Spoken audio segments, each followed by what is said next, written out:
ខ្ញុំហែលទឹកប៉ុណ្ណាំងជាមួយនឹងក្រូចពោធិ៍សាត់សម្លាញ់ព្រីងគូលែនព្រៃជួយរាប់ឲ្យខ្ញុំផងណាអូល្អប្រយ័ត្នប្រយែងផងណាសម្លាញ់ចាតោះយើងចាប់ផ្ដើមយេ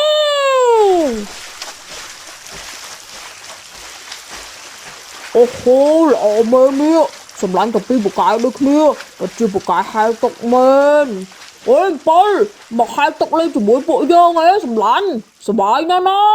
អត់ទេ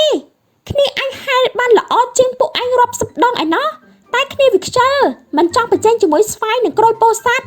ទុកមុខទុកមាត់ឲ្យគេខ្លះចុះស្រេចតែឯងមិនលេងក៏មិនលេងទៅតោះពួកយើងសប្បាយប៉ុណ្ណឹងបានហើយយើងនាំគ្នាឡើងគោកទៅតោះ